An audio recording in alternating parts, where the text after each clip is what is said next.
ಇಂದಿನ ಯುವಕರೇ ನಾಳಿನ ನಮ್ಮ ನಾಡಿನ ನಾಗರಿಕರು. ಯುವ ಶಕ್ತಿ ಅಣುಶಕ್ತಿ ಇದ್ದ ಹಾಗೆ ಯುವಕರು ಮನಸ್ಸು ಮಾಡಿದ್ರೆ ಏನೇ ಒಂದು ಪರಿವರ್ತನೆ, ಒಂದು ಬದಲಾವಣೆ ತರಲಿಕ್ಕೆ ಸಾಧ್ಯ. ಇಡೀ ಜಗತ್ತು ನಮ್ಮ ದೇಶದ ಕಡೆ ನೋಡ್ತಾ ಇದೆ, ನಮ್ಮ ಕಡೆ ನೋಡ್ತಾ ಇದೆ ಅಂತ ಹೇಳಿದ್ರೆ ನಮ್ಮ ಮಾನವ ಸಂಪನ್ಮೂಲ, ನಿಮ್ಮಲ್ಲಿರುವಂತಹ ಏನೋ ಅದ್ಭುತವಾದಂತಹ ಒಂದು ಶಕ್ತಿ ಇದೆ. ಹಿಂತಿರುಗಿ ನೋಡಬೇಡಿ. ಅನಂತ ಶಕ್ತಿ, ಅನಂತ ಉತ್ಸಾಹ, ಅನಂತ ತಾಳ್ಮೆಗಳಿದ್ದರೆ ಮಹತ್ ಕಾರ್ಯಗಳನ್ನು ಮಾಡಲಿಕ್ಕೆ ಸಾಧ್ಯ ಇದೆ. ಈಶ್ವರ್ ಖಂಡ್ರೆ ಅವರಿಗೆ ತುಂಬಾ ದುಃಖ ಆದಾಗ ನೆನಪಾಗೋದು ಯಾರು? ನಮ್ಮ ತಾಯಿ. ಕಲ್ಯಾಣ ಕರ್ನಾಟಕ ಭಾಗದಲ್ಲಿ ಇವತ್ತಿಗೂ ಕೂಡ ಅನೇಕ ಸಮಸ್ಯೆಗಳು ಜೀವಂತವಾಗಿದ್ದಾವೆ. ಅಲ್ಲಿಯ ಜನಪ್ರತಿನಿಧಿಗಳು ಮಾತ್ರ ತುಂಬಾ ಆರ್ಥಿಕವಾಗಿ ಸದೃಢರಾಗಿದ್ದಾರೆ.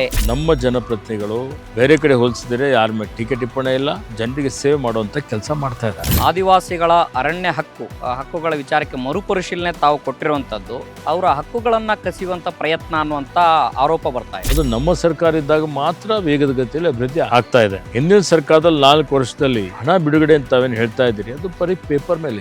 ಜಾತಿ ಜನಗಣತಿಯ ವಿಚಾರ ಆಗಾಗ ಚರ್ಚೆಗೆ ಮುನ್ನೆಲೆಗೆ ಬರುತ್ತೆ, ಸೈಲೆಂಟ್ ಆಗುತ್ತೆ. ಇದರಲ್ಲಿ ಯಾರೂ ಜಾತಿ ಗಣತಿ ನೋಡಿಲ್ಲ, ಆ ವರದಿನೇ ಹೊರಗಡೆ ಬಂದಿಲ್ಲ, ಇವತ್ತು ಲಾಕ್ ಆಗಿದೆ. ಹೈಕಮಾಂಡ್ ಸೂಚನೆ ಕೊಟ್ರೆ ಕೆಪಿಸಿಸಿ ಸಾರಥ್ಯವನ್ನ ವಹಿಸಲಿಕ್ಕೆ ಈಶ್ವರ್ ಖಂಡ್ರೆ ಅವರು ರೆಡಿ ಇದ್ದಾರೆ. ನೋಡಿ, ನಾನು ಪಕ್ಷದ ಶಿಸ್ತಿನ ಸಿಪಾಯಿ.